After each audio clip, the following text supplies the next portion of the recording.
자시들의 피좀도 에마 파도 구강성 댄드되어 터버를 쇼스 가디 로살을 잡다 제다르스디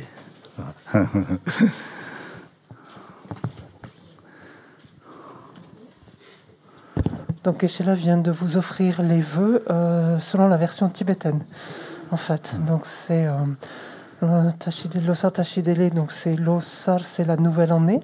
Tashidele, donc que tout soit de bon augure, soit faste et de bon augure, et etc.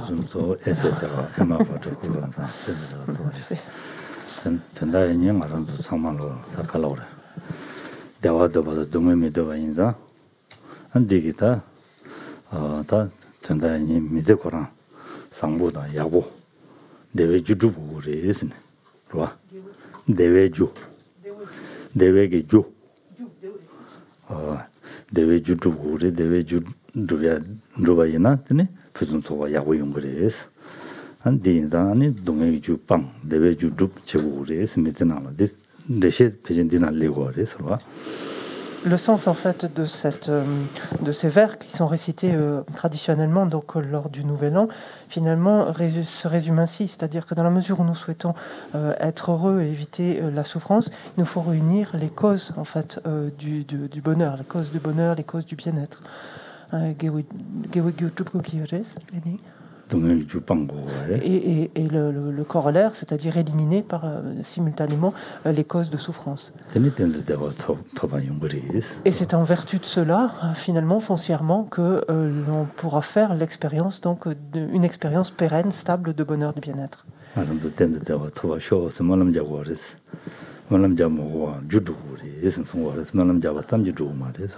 Donc habituellement, ce que nous faisons, ce sont des prières afin justement d'obtenir un bonheur stable et durable. C'est une chose, c'est bien, mais c'est bien de ne pas s'en tenir aux prières. Il importe de s'atteler finalement pour en réunir les causes, en rassembler les causes.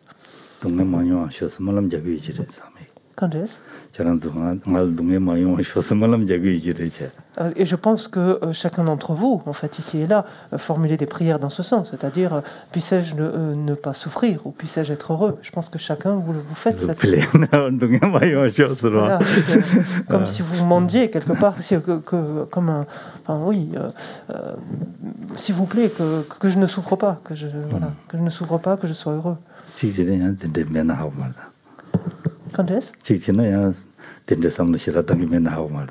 Peut-être, ceci dit, je dis ça de façon générale, comme si chacun d'entre vous forcément pensait à ça. Peut-être que ce n'est pas le cas.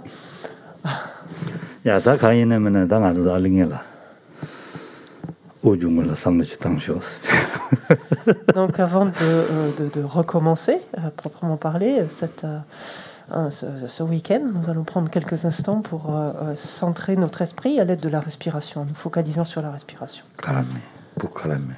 Pour calmer l'esprit. Ouais.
Et à présent, réfléchissons au support d'existence qui est le nôtre. Donc, à quoi ressemble-t-il?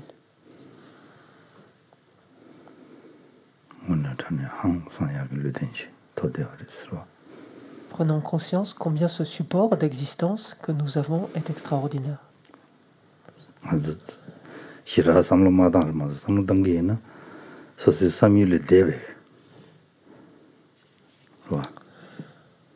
En fait, on n'y réfléchit pas. On n'y pense pas souvent. On pense...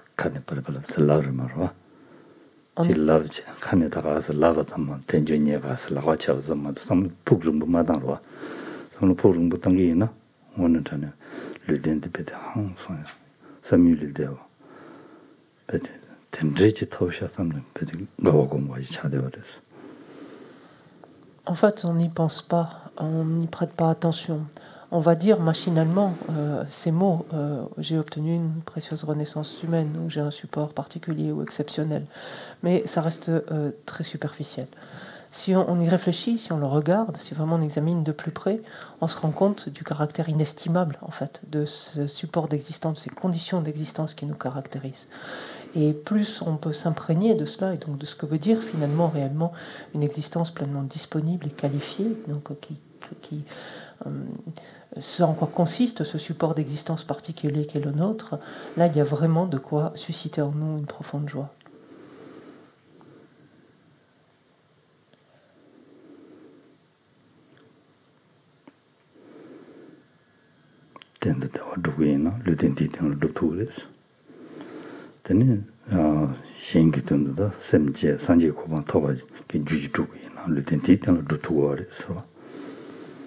En effet, sur la base d'un tel support, grâce à un tel support d'existence, nous pouvons arriver à faire une expérience pérenne, durable, de bonheur, de bien-être. Toujours en dépendance de ce même support, nous pouvons arriver à œuvrer pleinement au bien d'autrui, en faveur d'autrui, en nous transformant complètement et en parvenant à la bouddhéité, à l'état d'éveil parfaitement accompli. C'est quelque chose que nous pouvons faire, l'un comme l'autre, grâce à ce support dont nous jouissons maintenant.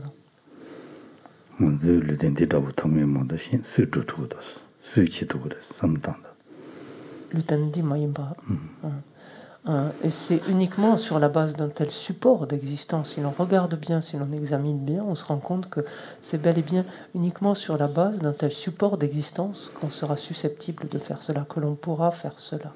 Quel autre type de support nous permettrait de parvenir à un tel résultat ?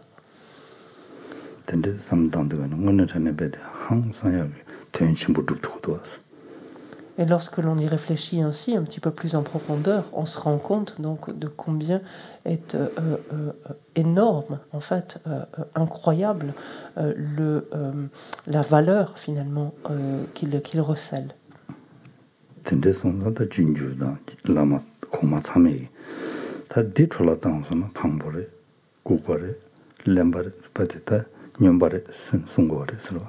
Et c'est dans la mesure où un tel support nous permet d'atteindre de tels objectifs si élevés, finalement, que l'ensemble des maîtres du passé, uniment, finalement, nous ont tous dit qu'il n'y avait pas de plus grand égarement, de plus grande folie, finalement, de plus grande bêtise, mais de plus grande folie que de ne pas en faire cas, de ne pas en prendre conscience et de ne pas nous en servir.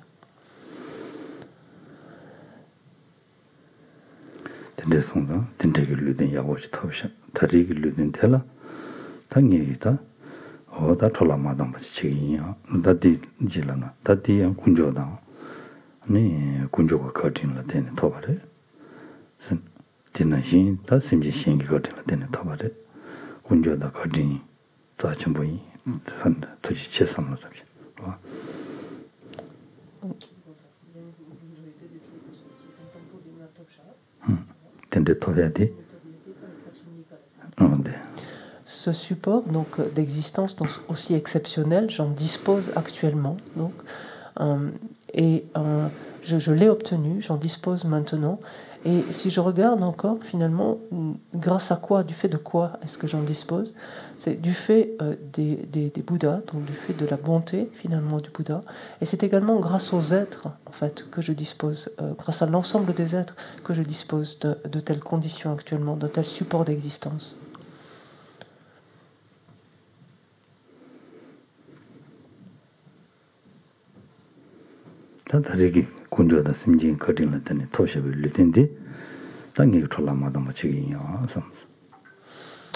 Aussi, je peux prendre cette décision à cet instant de me dire ce support donc, dont je bénéficie actuellement, dont je jouis actuellement et que je dois finalement autant au Bouddha qu'aux êtres, je suis déterminé finalement à en faire le meilleur usage.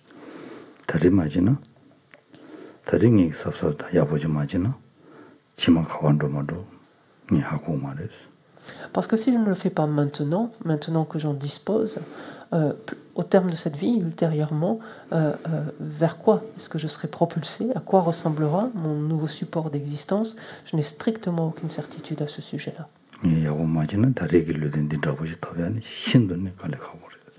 Si je ne me sers pas de ce support actuellement, ou même si je m'en sers d'une manière inappropriée, finalement inadéquate, il me sera extrêmement difficile, des plus difficiles, de pouvoir réunir de telles conditions à l'avenir.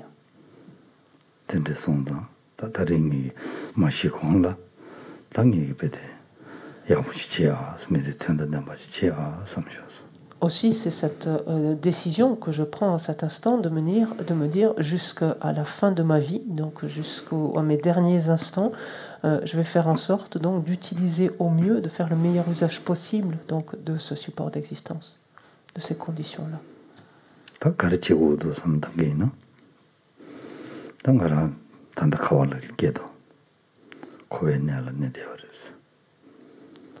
Comment est-ce que je dois m'y prendre pour cela? La première des choses, c'est de réfléchir au type de contexte dans lequel je me trouve, en fait. Et de voir finalement que mon existence relève du samsara, du cycle des existences.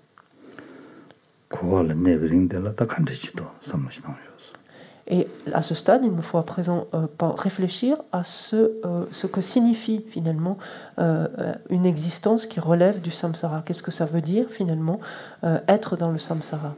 À quoi ressemblent les expériences qui y sont faites? Content? En d'autres termes, est-ce que finalement nous sommes libres de faire les expériences que nous souhaitons, oui ou non, tant que nous sommes dans le samsara? Et l'on arrive rapidement à cette conclusion que bien absolument pas. En fait, on n'est absolument pas libre, on n'a pas la moindre liberté en fait du choix des expériences que l'on fait. C'est sous-entendu cela. Donc, on n'a pas la moindre liberté lorsque l'on est dans le samsara. Pourquoi cela? C'est parce que nous sommes liés, en fait, nous sommes assujettis à nos karmas et nos perturbations. Et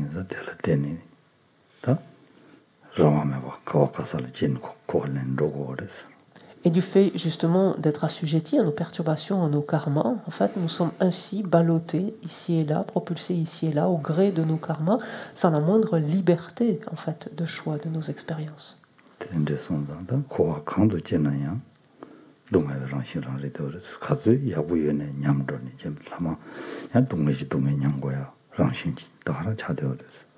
Et donc prenons aussi conscience qu'il en est ainsi et il en sera continuellement ainsi tant que nous vivrons une existence qui relèvera en fait du samsara. Nous serons contraints finalement d'expérimenter autant de choses que nous ne désirons pas. Et que nous serons donc contraints en fait d'endurer en fait des expériences qui sont de la nature de la souffrance. Rinpoche nous dit tourmenter continuellement tourmenté par le flot des trois souffrances. Pourquoi cela? Encore une fois, c'est parce que nous sommes étroitement liés, ligotés, assujettis à nos perturbations et nos karmas.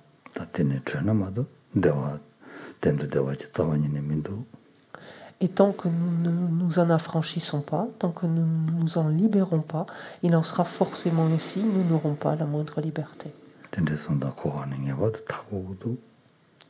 Aussi, je dois réellement donc m'affranchir, me libérer du cycle des existences dans son ensemble.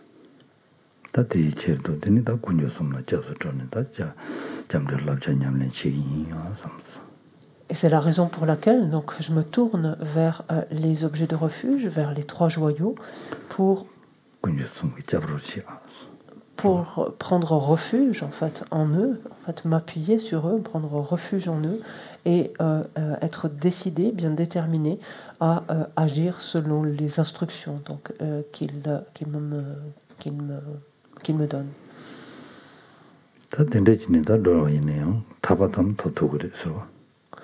Alors, en vertu de cela, grâce à cela, effectivement, on pourra se libérer, on pourra atteindre la libération, s'affranchir du samsara. Ceci étant, est-ce que c'est satisfaisant en soi? Est-ce que cela suffit?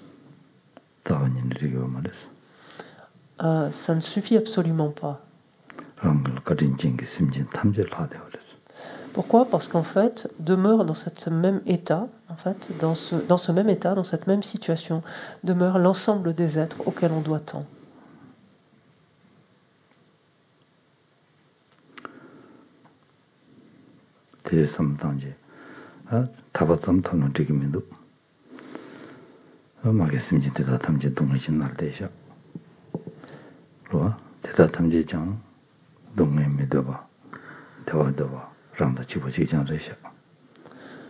Je réalise alors que moi seul, atteindre la libération donc, est complètement insatisfaisant, insuffisant, en ce sens que l'ensemble des êtres donc, auxquels je dois tant continue d'endurer en fait, des expériences de la nature de la souffrance. Donc continue cela.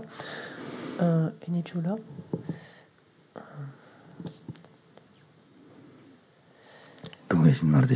Non.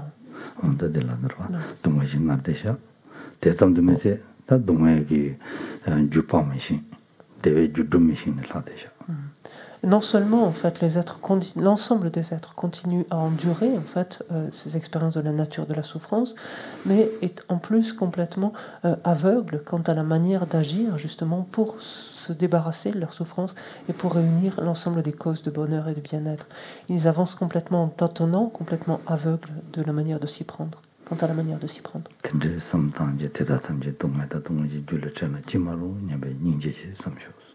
Aussi, ce qui s'élève désormais en nous, c'est la compassion. Cette compassion qui, en fait, nous amène à aspirer à ce que tous les êtres soient débarrassés de la souffrance et de leur cause.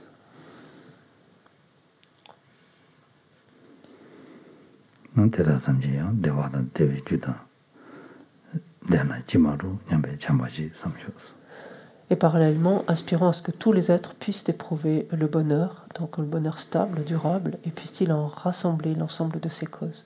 Et ce faisant, donc, s'élève en nous la bienveillance.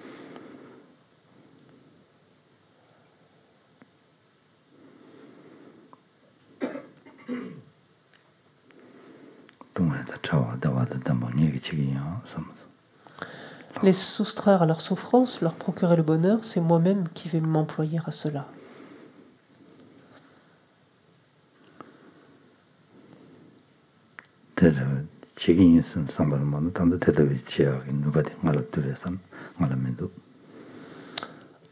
Je prends cette résolution, oui, je vais agir dans ce sens, mais si je suis honnête avec moi-même et réaliste, pour le moment, j'en suis bien incapable. En fait. Je vois déjà combien il m'est extrêmement difficile d'arriver à agir en faveur d'une ou deux personnes, simplement. Déjà. Un ou deux seuls êtres, même. Pas forcément personne. Non, content.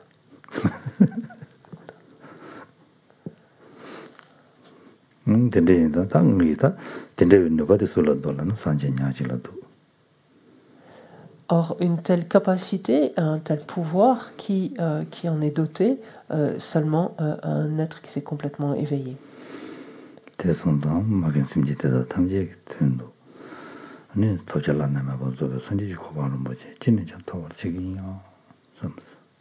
Aussi, désormais, c'est ce qui m'anime afin d'être alors en mesure d'œuvrer au bien de l'ensemble des êtres, donc sans exception. Je m'engage, en fait, je suis déterminé à parvenir à la bouddhéité, donc à cet état d'éveil insurpassable.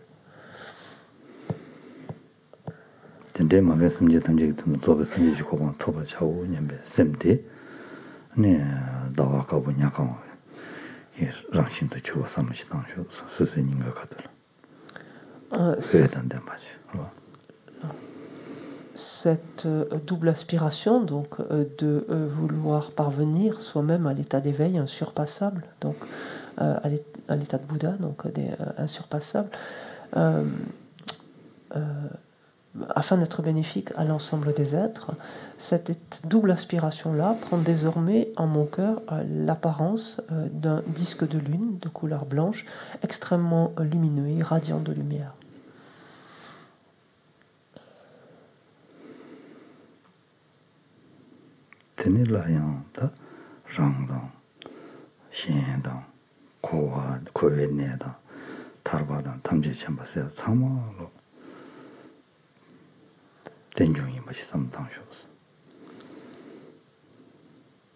Et à cela, je pense, par rapport à cela, je pense également que moi-même, les êtres, le cycle des existences, la libération, l'état de Bouddha, tout cela, en fait, existe de manière interdépendante.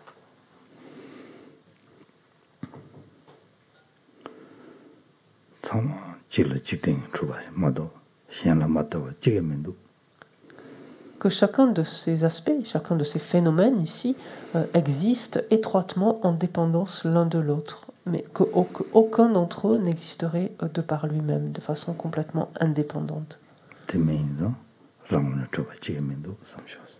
Et dans la mesure où aucun d'entre eux n'existe de manière indépendante, donc cela veut dire qu'aucun d'entre eux n'existe de par son propre côté, de par lui-même. Et lorsque je m'aperçois finalement de cette absence d'existence propre, d'existence de par son propre côté,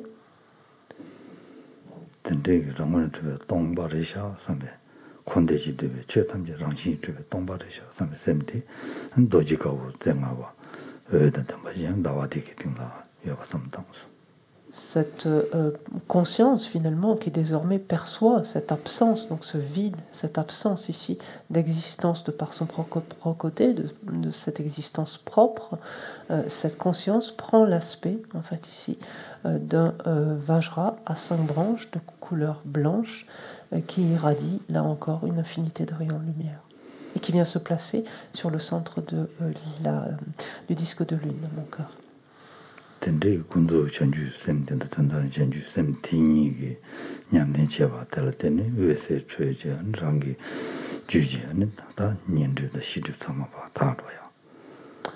En dépendance de ces deux bodhicittas, donc désormais présentes en mon esprit, à savoir cette bodhicitta conventionnelle qui a pris l'aspect de ce disque de lune, de cette bodhicitta ultime qui a pris l'aspect de ce Vajra à 5 branches, en dépendance donc de la présence de ces deux bodhicittas, mon corps, mon esprit donc s'emplissent d'une puissante lumière qui purifie en fait l'ensemble de mes voiles, autant les voiles des perturbations que les voiles à la connaissance.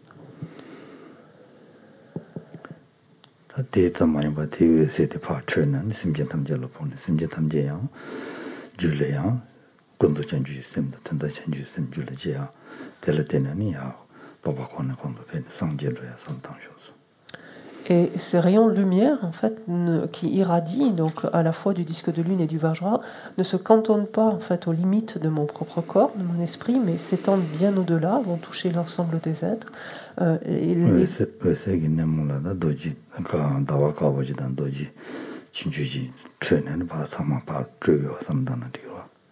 Donc irradie va toucher l'ensemble des êtres et on peut penser qu'à l'extrémité des rayons, donc de chaque ray de lumière, de chaque rayon de lumière, donc se trouve un disque de lune surmonté donc d'un Vajra de couleur blanche, symbolisant là encore la présence en fait, symbolisant pardon les deux bodhicittas conventionnels et ultimes, et vont toucher en fait chacun des êtres, donc ce qui symbolise finalement le développement de ces deux bodhicittas en le continuum mental, en l'esprit en fait de chacun des êtres, et à son tour pareillement leur permettant de se purifier donc de leur voile et d'obtenir les différentes réalisations jusqu'à eux-mêmes s'éveiller, devenir des Bouddhas.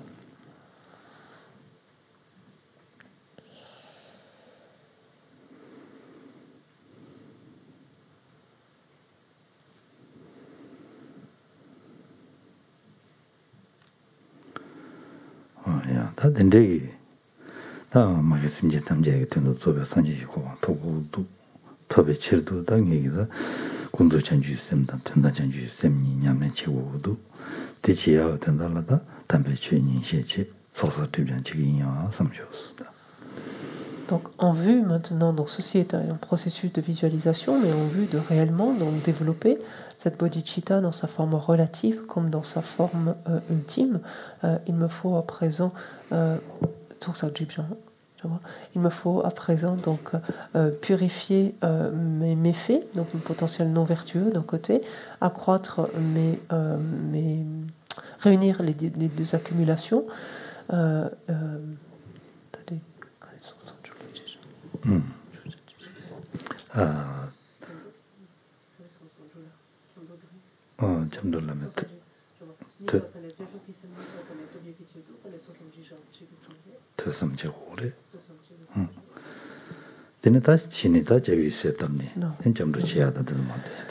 Donc il me faut, en vue ok, on efface, je recommence par là. En vue de développer ces deux niveaux de bodhicitta, cette bodhicitta relative et cette bodhicitta ultime, il me faut, pour y parvenir, donc écouter des enseignements, les étudier, puis ensuite y réfléchir et les contempler. Et pour arriver à mener cela à bien, au préalable, je dois purifier donc mes méfaits et rassembler les accumulations. Donc c'est ce que je vais faire à l'aide justement de la visualisation des objets de refuge dans l'espace devant moi, en lesquels donc je prendrai refuge. Donc prenons quelques instants pour, avec soin, donc faire apparaître en face de nous les objets de refuge.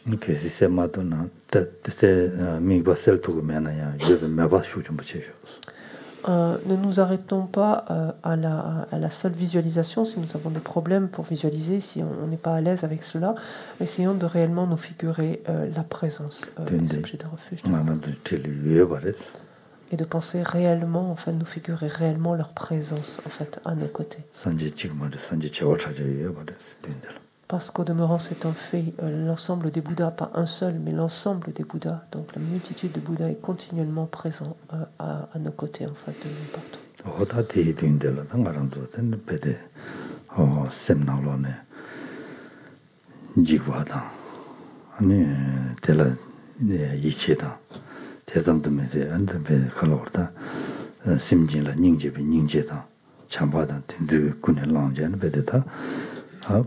냠도 잠도 지야다 차제 지야다 된도 지슈스로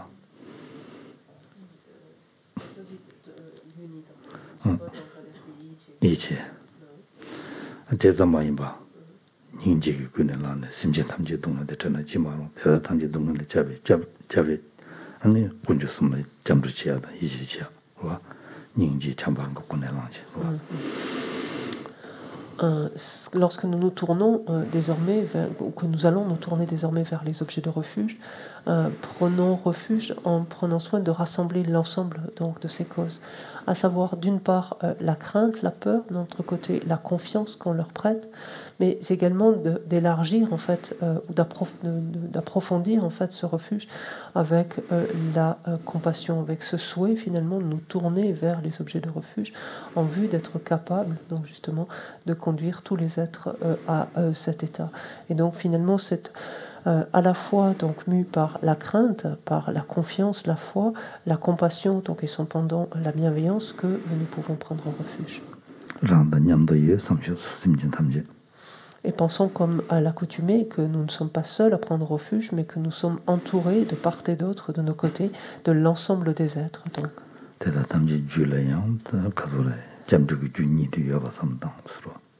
Avec en l'esprit de chaque être, donc ces deux causes au moins, donc à savoir de crainte et de confiance, donc présents en leur esprit également.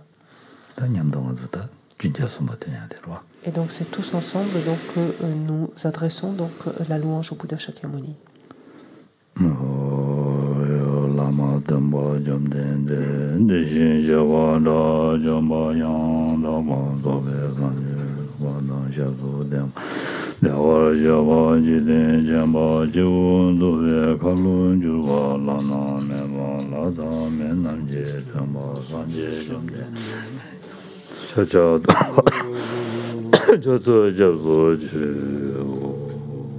Page 73 dans le livre doré.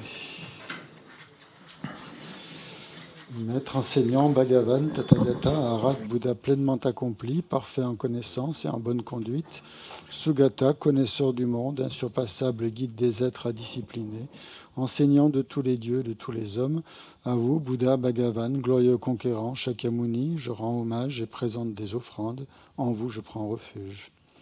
Maître enseignant, Bhagavan, Tathagata, Arat, Bouddha pleinement accompli, parfait en connaissance et en bonne conduite, Sugata, connaisseur du monde, insurpassable guide des êtres à discipliner, enseignant de tous les dieux et de tous les hommes, à vous, Bouddha, Bhagavan, glorieux conquérant, Shakyamuni, je rends hommage et présente des offrandes, en vous je prends refuge.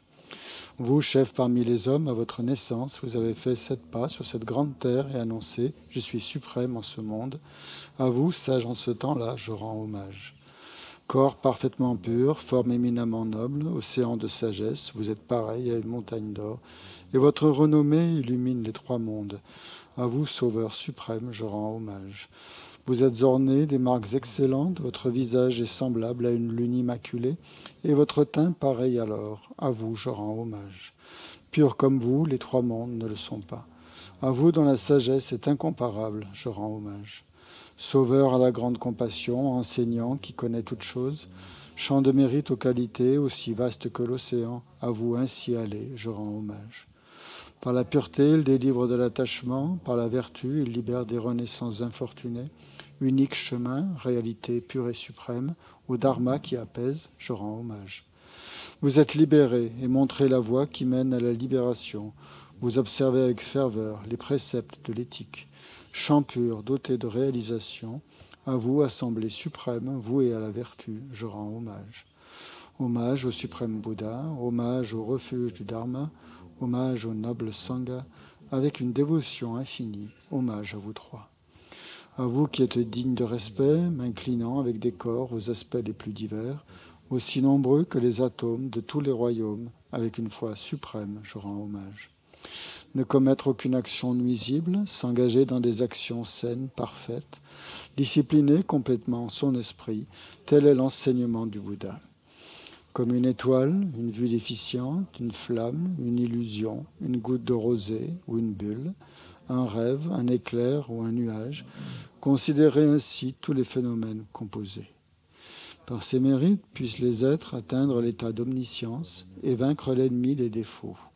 Puisse-t-il se libérer de l'océan de l'existence cyclique, agité par les vagues tumultueuses de la vieillesse, de la maladie et de la mort. Sutra de la perfection de la sagesse. Hommage aux 3 nobles, rares et sublimes. Voici ce qu'une fois j'ai entendu. Le Bhagavan se trouvait à Rajagriha, sur le pic des vautours, entouré d'une grande congrégation de moines et d'une grande assemblée de bodhisattvas. À ce moment-là, le Bhagavan était absorbé dans la concentration sur les catégories de phénomènes appelées perception profonde. Au même moment, le Bodhisattva, Mahasattva, Arya Avalokiteshvara contempla la pratique même de la profonde perfection de la sagesse, et il vit que les 5 agrégats également étaient vides de nature propre. Puis, par le pouvoir du Bouddha, le vénérable Shariputra s'adressa en ces termes au Bodhisattva, Mahasattva, Arya Avalokiteshvara. Les fils de la lignée, désireux de pratiquer la profonde perfection de la sagesse, comment doivent-ils s'y prendre? Le Bhagavan, Mahasattva, Arya Avalokiteshvara, répondit alors au vénérable Sharadvatiputra. Shariputra, les fils ou les filles de la lignée qui désirent pratiquer la profonde perfection de la sagesse doivent la considérer de la manière suivante. Ils doivent contempler correctement et à maintes reprises le fait que les 5 agrégats, eux aussi, sont vides de nature propre. La forme est vide, la vacuité est la forme, la vacuité n'est pas autre que la forme, et la forme n'est pas autre que la vacuité. De même, la sensation, l'identification, les facteurs composés et la conscience sont-ils vides. Shariputra, ainsi, tous les phénomènes sont-ils vacuités. Ils sont sans caractéristiques, ils ne naissent ni ne cessent, ne sont ni souillés ni non souillés, ni déficients ni parfaits. En conséquence, Shariputra, dans la vacuité, il n'y a ni forme, ni sensation, ni identification, ni facteur composé, ni conscience. Ni œil, ni oreille, ni nez, ni langue, ni corps, ni mental. ni forme, ni son, ni odeur, ni saveur, ni objet du toucher, ni phénomène mental. De l'élément de l'œil et ainsi de suite, jusqu'à l'élément du mental et l'élément de la conscience du mental, il n'y a pas d'élément. Il n'y a ni ignorance, ni élimination de l'ignorance, et ainsi de suite, jusqu'à il n'y a ni vieillissement et mort, ni élimination du vieillissement et de la mort. Et à l'avenant, il n'y a ni souffrance, ni origine de la souffrance, ni cessation, ni voie. Il n'y a ni sagesse transcendante, ni obtention, ni non-obtention. Shariputra, ainsi, puisqu'il n'y a pas d'obtention, les bodhisattvas se fondent-ils sur la perfection de la sagesse, et ils demeurent en elle, l'esprit, sans voile et sans peur. Et comme ils sont passés bien au-delà de toute erreur, ils parviennent au stade final du nirvana. C'est en s'appuyant sur la perfection de la sagesse que tous les Bouddhas des trois temps, eux aussi, font naître pleinement l'insurpassable éveil parfaitement accompli. Aussi le mantra de la perfection de la sagesse, le mantra de la grande connaissance, le mantra auquel rien n'est supérieur, le mantra égal à l'inégalable, le mantra qui apaise à jamais toute souffrance, doit être reconnu comme véridique car il ne trompe pas. Et voici le mantra de la perfection de la sagesse. Tayata, gate, gate, paragate, parasamgate, bodhi, soha. Shariputra, c'est ainsi qu'un bodhisattva, mahasattva, doit s'exercer à la profonde perfection de la sagesse. Puis le Bhagavan, sorti de sa concentration, éloua le bodhisattva, mahasattva, Arya Avalokiteshvara, en disant « Bien, bien, ô fils de la lignée, il en est ainsi, il en est bien ainsi. C'est exactement comme tu viens de l'exposer qu'il convient de pratiquer la profonde perfection de la sagesse. Et les Tathagatas eux-mêmes se réjouissent. » Lorsque le Bhagavan lui dit cela, le vénérable Sharadvatiputra, le Bodhisattva, Mahasattva, Arya Avalokiteshvara, l'entourage au complet, ainsi que le monde des dieux, des hommes, des Asuras et des Gandharvas, furent remplis de joie et louèrent les paroles du Bhagavan. Prière de Kini, village de Lyon.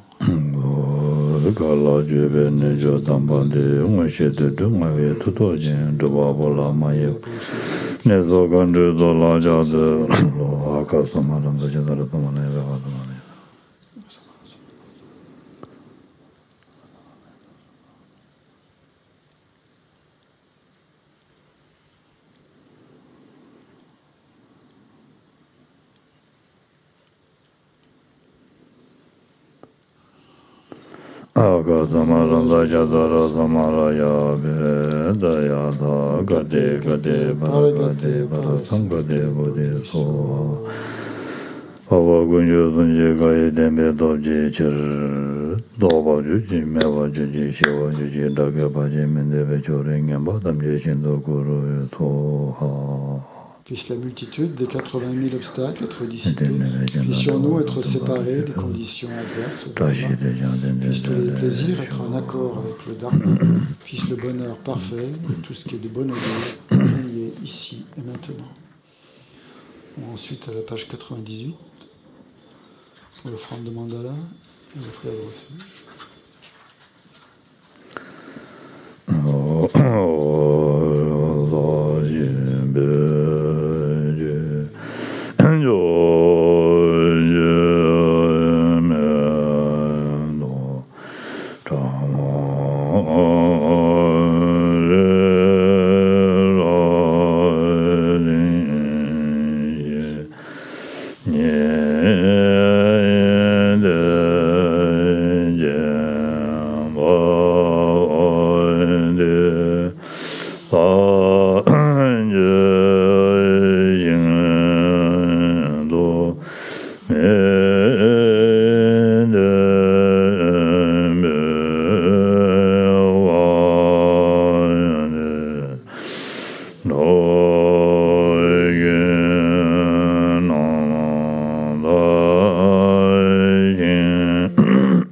le Bouddha, le Dhamma et le Sangha jusqu'à l'éveil, je bouge.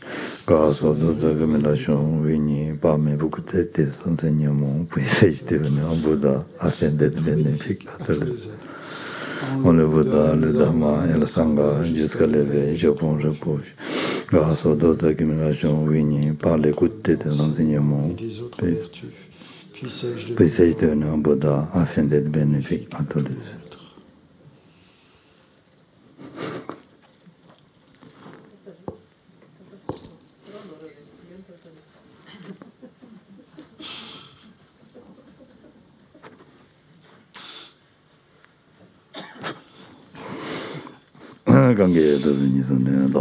Devant celui qui, par sagesse et compassion, enseigne l'excellent Dharma afin d'éliminer toutes les désordres. Grâce au connaisseur de tout, elle conduit à la paix les auditeurs qui recherchent la pacification. Grâce au connaisseur des mots, elle permet à ceux qui œuvrent bien des êtres d'accomplir leur but dans le monde. En sa parfaite possession, les sages enseignent la variété dotée de tous les aspects devant la mère des Bouddhas et ses assemblées d'auditeurs et des bodhisattvas. Je me prosterne.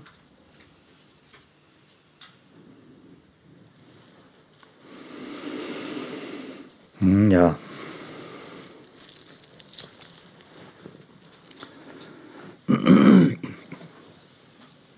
Teneda. Da kalore da maranzo. Kulon ya buji. Jeve ke resroda. Donc ce par quoi nous avons commencé ce matin, c'est essayer en fait d'établir, de mettre en place la meilleure motivation possible.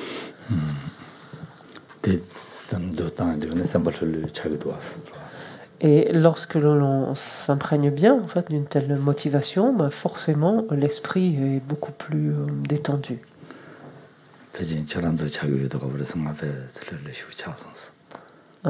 Peut-être que c'est l'expérience que vous êtes en train de faire, vous aussi, en tout cas, c'est ce que je vis personnellement, c'est ce que je ressens.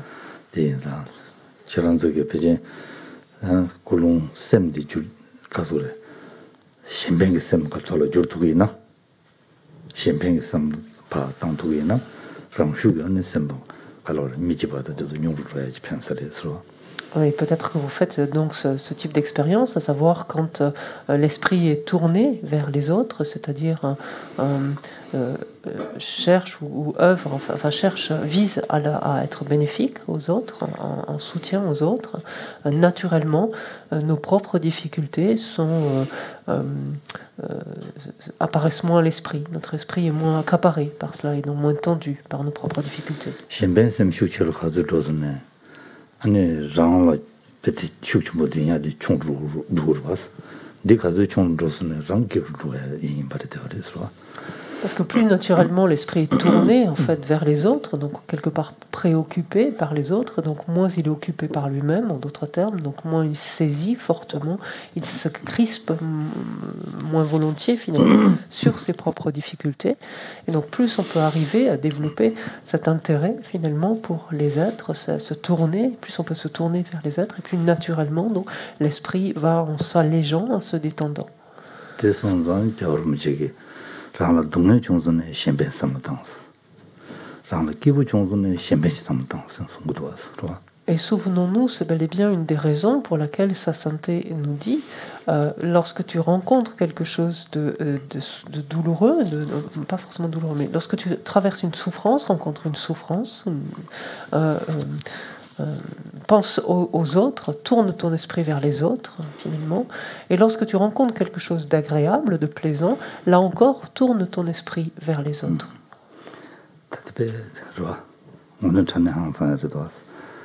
Et c'est très profond lorsqu'on y réfléchit.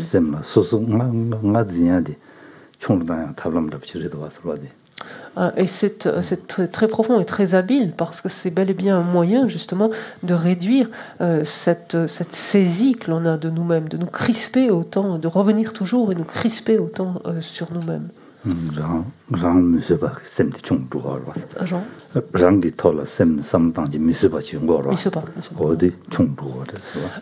et ici, en l'occurrence, qu'est-ce qui va en diminuant? Plus on arrive à tourner notre esprit vers les autres, ce qui va en diminuant, c'est justement la sensation d'intolérable, d'insupportable de ce que nous vivons, de ce que nous rencontrons, en fait, qui fait qu'habituellement nous nous crispons sur nous-mêmes parce que c'est insupportable, intolérable. Ce sentiment d'insupportable, d'intolérable, justement, s'estompe, finalement, s'efface à la faveur du fait de nous tourner vers autrui. Et ça, c'est quelque chose... il est l'heure maintenant de faire ça, en fait. C'est maintenant. Et pas de nous dire, bon, nous avons le temps, plus tard. Parce qu'on n'en sait strictement rien, donc il ne faut pas tabler là-dessus. Kanki? Ja.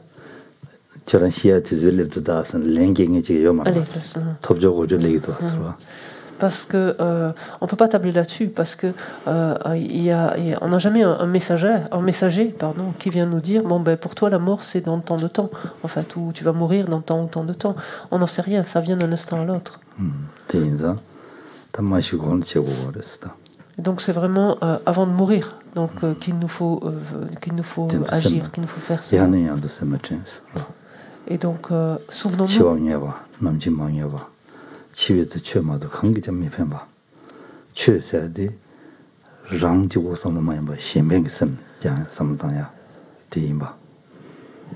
Et donc il nous faut ramener à notre esprit encore et encore le fait que oui nous allons mourir, c'est inéluctable, le fait que nous savons absolument pas quand cela va se produire. Et ça peut se produire à tout instant, et que lorsque cela se produira, lorsque nous allons mourir, la seule et unique chose qui nous sera utile sera ce dharma que nous aurons intégré. Et quand on parle même ici du dharma, si on regarde foncièrement, le dharma qui nous aura été le plus utile, ce sera toutes ces pensées qui nous auront amené à prendre en compte les autres, à nous tourner vers les autres, à orienter notre esprit vers les autres.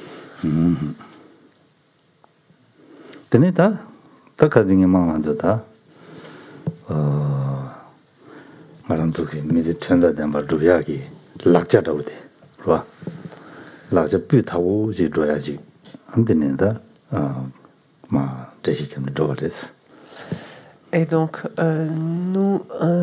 si nous revenons en fait au sujet de notre étude, en fait, où est-ce que nous en sommes? Nous en sommes finalement à découvrir les outils, les moyens finalement, les meilleurs moyens possibles pour nous permettre cela, pour nous permettre d'arriver à faire cela.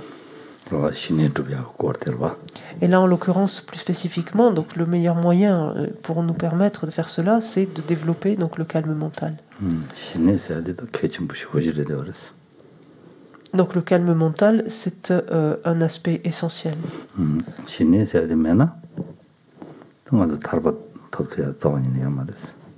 En effet, sans avoir développé le calme mental, il est impossible d'atteindre la libération. Sans parler d'atteindre la bouddhéité. Aussi, développer le calme mental, c'est une condition finalement indispensable.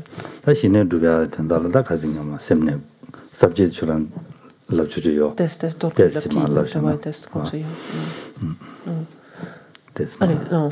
Non.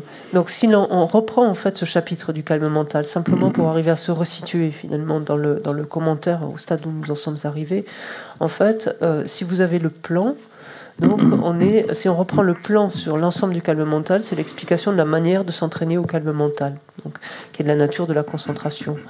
Et là, en fait, on a foncièrement 3 grandes parties. La première, c'est comment s'entraîner au calme mental, que l'on a déjà vu. La deuxième, c'est la pratique proprement dite. Et la troisième qu'on va aborder aujourd'hui sera la mesure de la réalisation du calme mental par la méditation.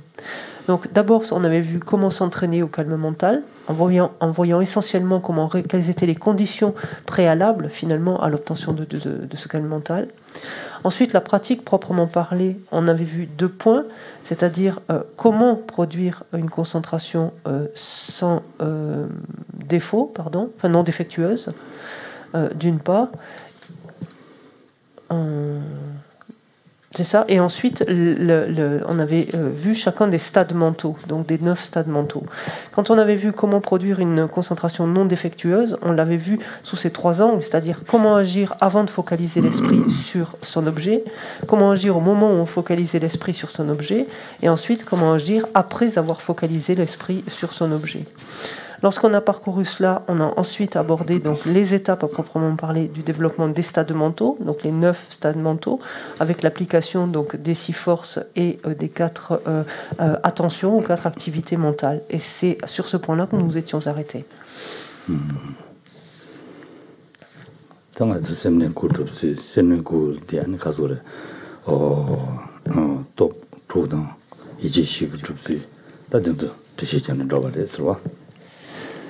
De la veine.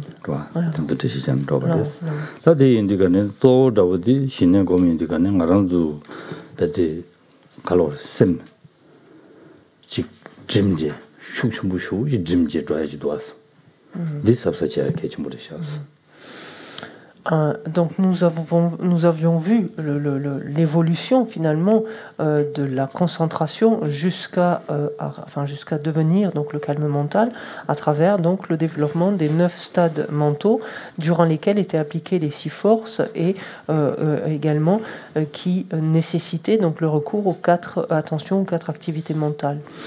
Le point ici est que lorsque l'on s'entraîne justement à développer le calme mental, en fait, on cherche à rassembler l'esprit, donc à faire que l'esprit se retire vers l'intérieur, à le faire se rassembler vers l'intérieur. Et quant à ce point-là, donc il faut être extrêmement habile, en fait. Il faut savoir user de beaucoup de tact quant à la manière justement de rassembler l'esprit vers l'intérieur.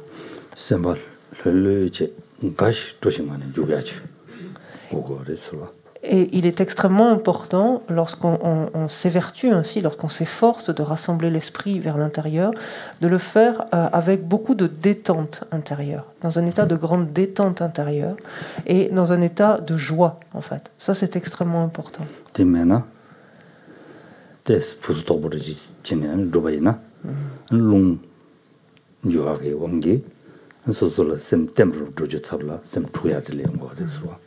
C'est extrêmement important parce que si on ne veille pas justement à rassembler l'esprit, à le ramener vers l'intérieur dans un état de grande détente et de légèreté, de joie mentale, que va-t-il se passer? L'esprit va se tendre, il va se crisper.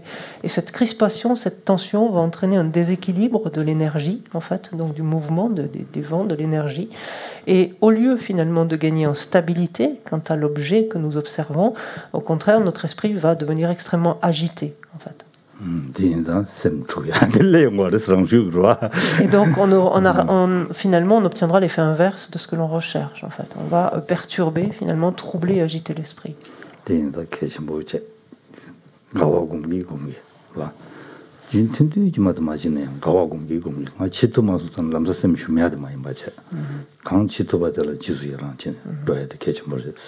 Et c'est vraiment extrêmement important d'avancer ainsi petit à petit et de se réjouir de ce que l'on est en train de faire, de ce que l'on a pu faire, même si ça paraît insignifiant.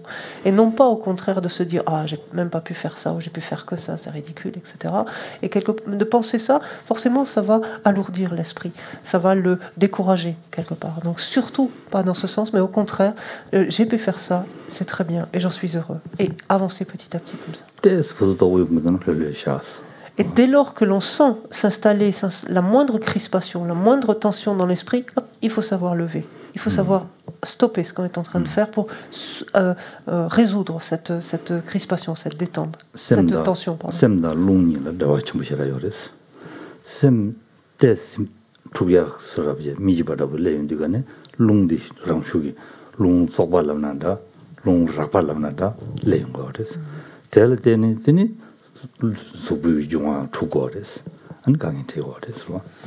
Pourquoi cela? C'est parce qu'en fait, il y a une étroite relation, comme vous le savez, entre notre corps et entre notre corps et notre esprit. Et donc la dimension plus subtile du corps, donc c'est l'énergie en fait qui circule dans le corps. Cette énergie, c'est souvent aussi traduit par le souffle ou le vent en fait, l'élément vent. Voilà, ça c'est l'énergie, c'est le même terme. Tout ça, c'est lung en tibétain. Et donc il y a une étroite dépendance entre notre corps subtil, à savoir cette énergie, et l'esprit en fait. Et dès lors que l'esprit se crispe un tant soit peu, se tend un tant soit peu, forcément cela agite finalement, cela trouble en quelque sorte l'énergie et sa circulation.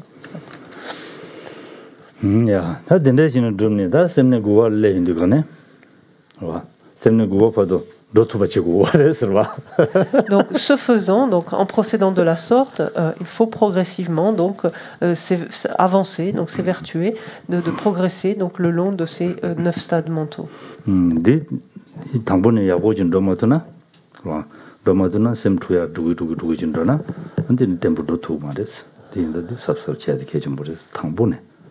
Et c'est dès le début qu'il nous faut être particulièrement conscient de cela, donc de la manière de procéder et justement vigilant donc à la survenue de la moindre tension dans l'esprit.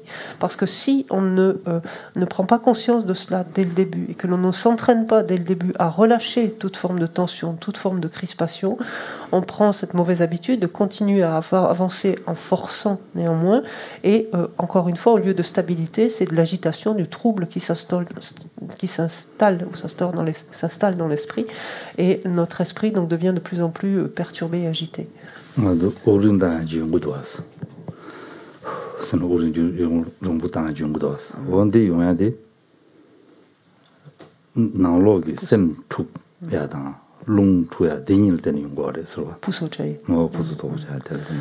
Et regardez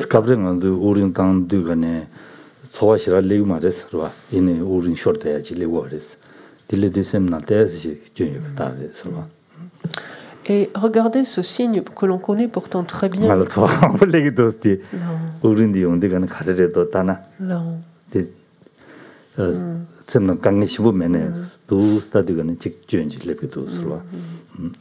Et regardons ce signe que pourtant on connaît très bien et auquel on ne prête pas si attention que cela. C'est le fait de souffler. Quand par moment on fait quelque chose, bon, c'est un peu lourd, etc. Et voilà, c'est un peu lourd. Et ça, finalement, qu'est-ce que c'est? C'est que la manifestation de la crispation intérieure.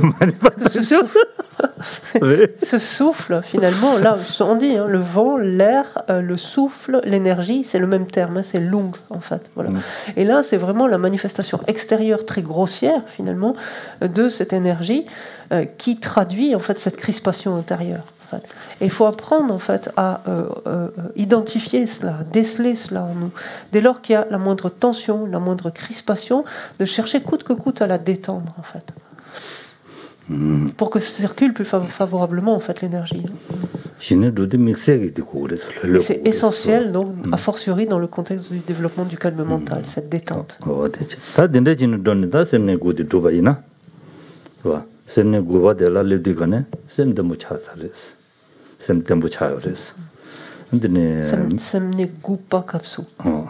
저거 시니마 임파 구파갑소. 왜 가서 샘 템포 차요레스. 갈라간도 소수 되바야바나시. 한 검잡 두고레 스르바. Pour en revenir donc au dernier stade, donc lorsque nous avons parcouru les différents stades, donc lorsque nous en sommes au 9e stade mental, à ce moment-là, l'esprit est extrêmement stable, en fait.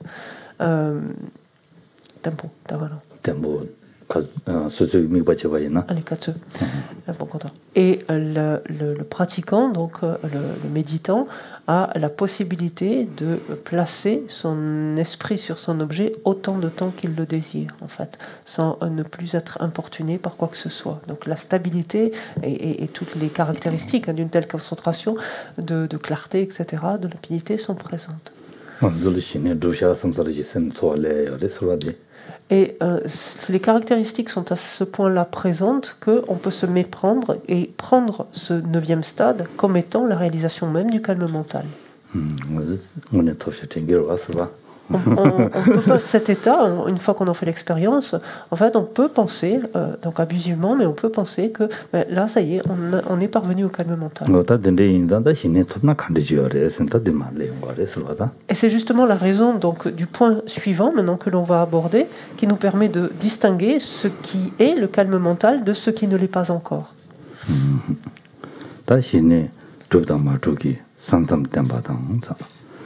네 시네라 때네 람드지 지르템바당 제발도 지템벨람드 템바 숨제. Alors là, si on prend le plan, donc on est à cette troisième grande partie qui consiste, donc, comme on l'a dit, la mesure de la réalisation du calme mental par la méditation. Et donc cette partie se subdivise en 3 points. Le premier, c'est la limite, donc entre l'accomplissement et le non-accomplissement du calme mental. La deuxième, c'est une indication générale, donc quant à la manière de progresser sur la voie en s'appuyant sur le calme mental. Et la troisième, c'est une façon plus spécifique, plus particulière, donc comment progresser finalement selon la voie mondaine. Tene, ta sabji tambutela, ni ngudang, temkare, ijida tembeta. La torture là, j'ai ta torture de mon rocher, là. Torture de l'os mon rocher. Donc, je vois là, il était l'os. Si l'on regarde ce premier point, donc quelle est la limite, c'est-à-dire la ligne de démarcation entre le fait d'avoir accompli le calme mental ou de ne pas l'avoir encore accompli, en fait. D'abord, c'est une présentation du point à proprement parler, donc de cette ligne de démarcation, et ensuite seront indiqués les signes qui traduisent en fait que l'on est bien doté. Attendez, parce que c'est des traductions. Yiche, yilacheba. Je vois.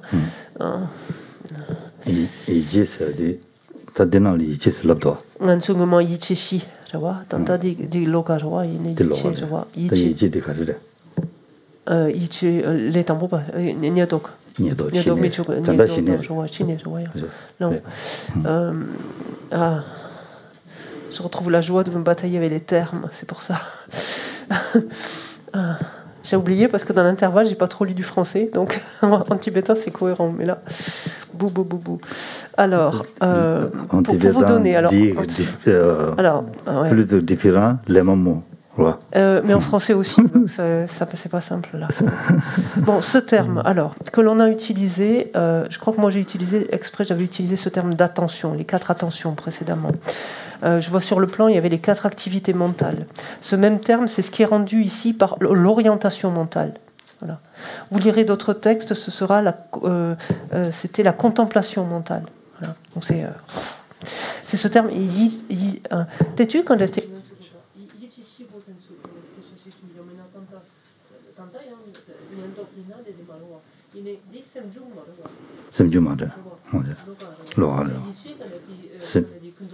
kundunga semju nang lu re yi gang yi ji de di unonga lu is ma de lo ga de chang di an lo de be pe de lo ga de ini sik ji go de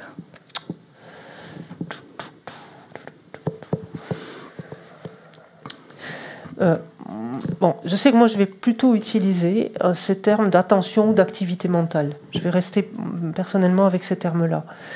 Donc je vérifie auprès de Geshe-la parce que ce terme yiche, non yilache pas, non contracté, yiche en forme contractée en tibétain, donc le terme tibétain renvoie aussi à un des 5 facteurs mentaux omniprésents en fait, hein, ce qu'on traduit par l'attention ou qui est aussi traduit parfois par l'activité mentale. Et je précisais à Geshe-la, pour que ce soit bien clair, quand on parle des 4 attentions ici ou des 4 activités mentales ou là de l'activité mentale dont il va être question, il ne s'agit pas du facteur mental, ça ne la renvoie pas au facteur mental. En tibétain, le problématique est la même, hein, ils utilisent le même terme, voilà. Mais il faut faire la différence entre les deux. C'est pas parce qu'on va parler d'attention ou d'activité mentale qu'il s'agira forcément du facteur mental. D'accord ? Voilà. Donc, je commence à vous perdre un petit peu, mais c'est bon signe. Bon week-end nous attend. Donc, pour en revenir là, le deuxième point ici, donc dans la ligne de démarcation entre avoir réalisé le calme mental ou non. Donc, d'abord, c'est une présentation même à proprement parler de ce point, et ensuite, ce sont des signes qui traduisent finalement l'activité mentale ou l'attention, je dirais l'activité mentale ici.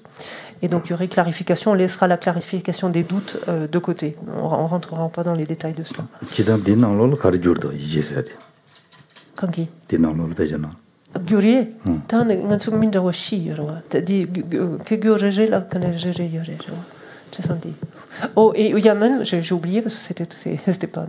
Il y en a 5 en fait traductions parce qu'il y en a qui traduisent à partir de l'anglais et l'anglais dit mental engagement, donc ce serait engagement mental. Voilà en plus. Donc engagement mental, activité mentale, attention, orientation mentale et j'en ai oublié un. Ça faisait... Application. Ah, il y a aussi. Ah ben il nous manquait celui-là. Application mentale. Voilà. Tout ça, c'est la même chose. Dans ce contexte du calme mental. Ça aussi, quand vous... on est obligé de passer par là. On est en phase de quelque part, de débroussaillage de traduction. Si on regarde bien, le Dharma est en Occident et en France depuis 40-50 ans. Hein, alors que les Tibétains ont mis 200 ans pour arriver à uniformiser la langue. Donc voilà, on est dans les balbutiements. Donc on est obligé de tâtonner. Chacun a une compréhension qui va différer un tant soit peu. Quand vous recevez ces mots-là, prenez-les dans le contexte donné, en fait. Dans un autre contexte, ce sera peut-être d'autres termes qui seront utilisés. Voilà.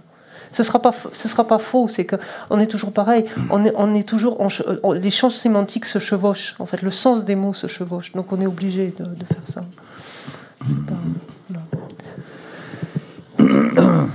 Désolé. Ta tambo de la da Xinjiang zoba top ma top jigone, Xine top ma top temba tang. Xinjiang zoba top ne Xine dube luk temba os, là. Alors, lorsqu'on regarde cette ligne de démarcation proprement parlée, donc maintenant la présentation du point, si on suit toujours notre plan, il nous dit c'est une indication donc en fait de la ligne de démarcation, hein, du fait d'avoir accompli ou non accompli le calme mental, du point de vue du fait que l'on ait ou non obtenu la maniabilité, tout simplement, en fait, de l'obtention, de la non-obtention complète de la maniabilité. Dewa de la subject tambo de corte de chez les doigts.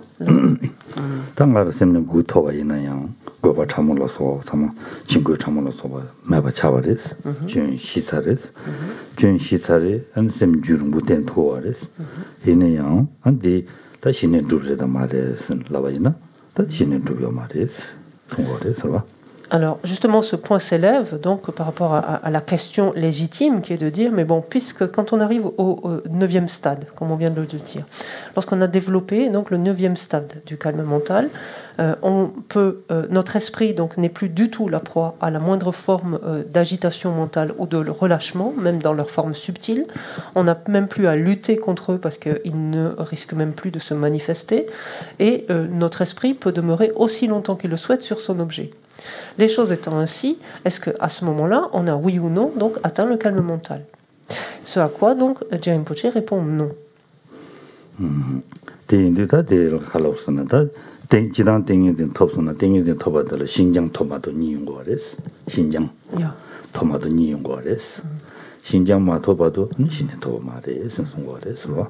Donc il répond non, en ce sens que non, dans la mesure où il n'y a que ce critère, que ces critères-là. Et Rinpoche va nuancer en disant, si à ces critères-là, en fait, le méditant possède également la maniabilité ou la souplesse, hein, encore une fois, c'est le même terme. Xinjiang, c'est ou souplesse ou maniabilité, de façon. C'est synonyme complètement.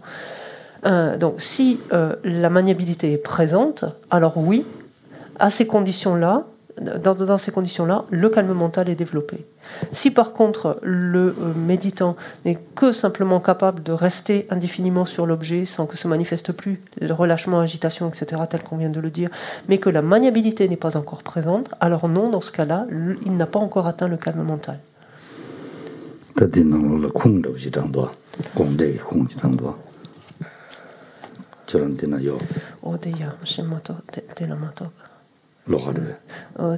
Franske shinonsa 인지를 말 알래 공델레스 점된데 전주선 버티도 네 셈발라 미베 셈낭도 일라 지바나서 되니 류 신도 장와도 셈 신도 장와 마토바 테이파도 일라 지바티 지시지 선 제바레스 카르레스네 한다 점된데 말렌 전에 참바스 신내 많이데 신내기 지수 tumba 마바당 송바도 담바 임바 저버 차오 신내 지tum바레 마도 신내랑 말에 송바데 들어와. Alors, à ce stade, donc Rinpoche s'appuie, donc cite ici le sutra qui révèle ou qui dévoile donc le sens intentionnel ou l'intention cachée, selon comment on traduit le sutra.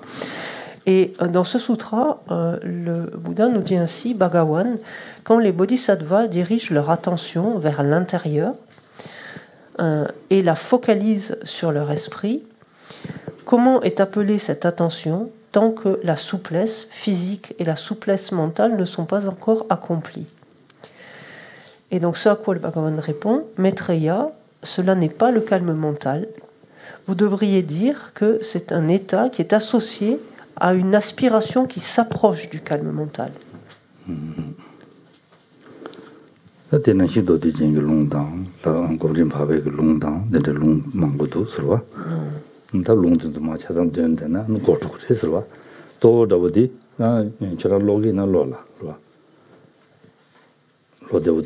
Peche di gomrim la tes, je vois gomrim ni pas gomrim parba que long de chikdumbi na tetarshine gombar chaba ti lüdan sem kangi te 신도 장원 줘봐 대달 너바 신도 미발라 셈 왕도 줘봐 티세 신내 줘봐 이 말을 버차오 무슨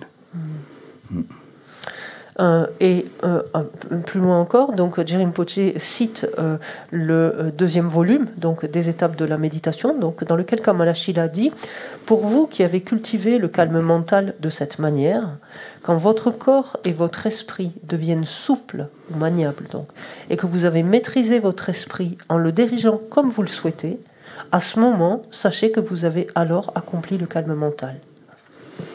다들은 시다 롱신다 장샤스와 다들도 만든데나 퇴적하려서래서와 소디 아니 신의 톱다 마도세야지 신장기 대회신 마신라라레기리 신송거레스 신장기 대회신나 신의 톱아래 신장기 대회 마신나 신의 톱마래 신송거레스 대와 소디 나데 무슨 송야의 신장 지고 송샤스 Et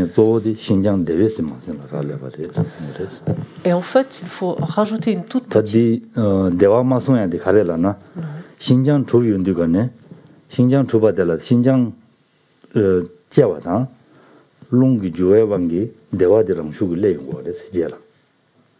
Il y a une Jula. Jula kaptu. Keji chabare mado.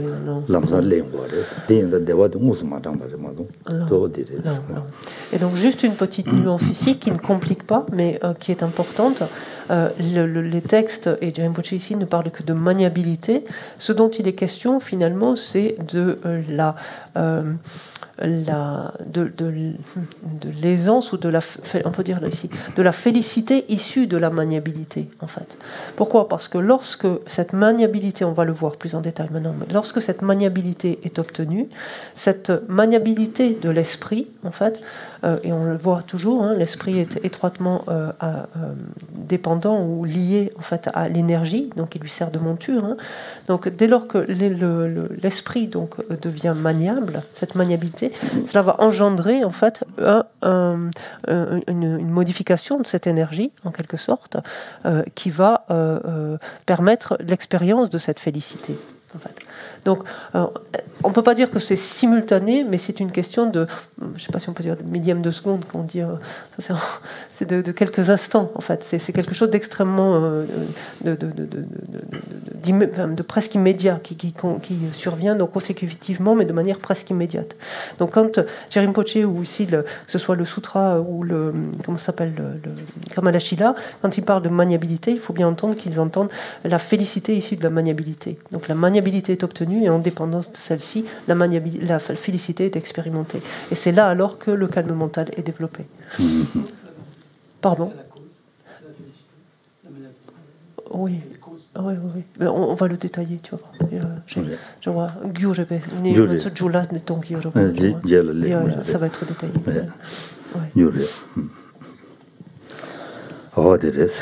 다디인다 다딘데기 다디 가서 신장 마토베기 아니 셈때지 바디 가르제스 그게 레온 거래서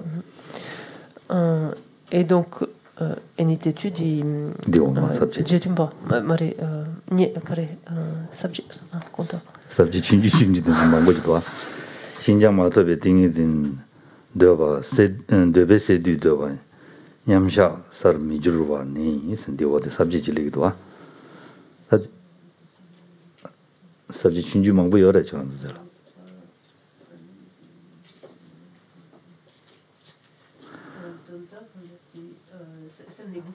ore semne go ba de sem de sem te chi beding de cha dan di shine mayina da de sem ding de sem di khare res ke jit le ngo res de chewa de le indi gane da di sem di shine mare ani de sem te chi beding de de sem naulone da sem teji ba chashuti chadewa resin sungare sura voilà. Ici, donc, si on pourrait reprendre je peux dire le plan, donc, ce serait le 4e petit point ici, mais en d'autres termes, qu'est-ce qu'il est dit?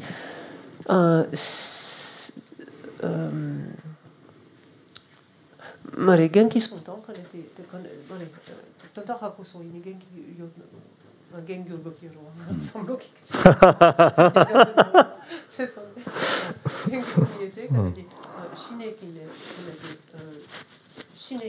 semne goba topni 와 semne goba top인데 간에 다디 아니 다 시내 마이나 디셈데는 가르레스 투발레 거레스 디 투발레인데 간에 다 디셈디 안데네 다 도셈테지베 땡게즈레스 데베 셈 나올로네 다 셈 템슈 치르데오레스 송가레스 와다 딜라시나 놈 되보잖아 와 안데 데디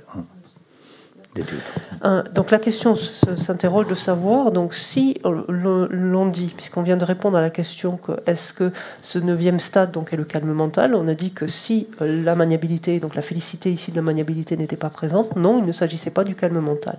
Et donc puisqu'on répond ainsi à cette question, si ce 9e stade ne correspond pas au calme mental, à quoi est-ce qu'il correspond? À quoi est-ce qu'il correspond? Il correspond à l'état de concentration le plus stable auquel une conscience du monde du désir peut accéder, en fait. Et donc là, on va contraster le monde du désir avec les mondes supérieurs, le monde de la forme et du sans-forme.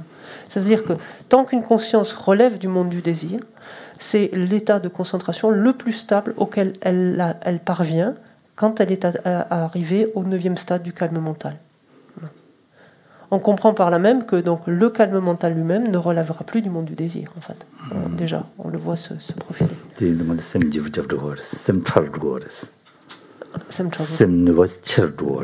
Ce qui veut dire en d'autres termes que l'obtention, il y a bien une différence entre du coup ce 9e stade et le calme mental. On comprend bien que du coup l'esprit devient plus subtil en fait à ce stade-là. En fait, il accède à un autre niveau. Et donc dans cet état de subtilité mentale, justement, nous allons nous détendre.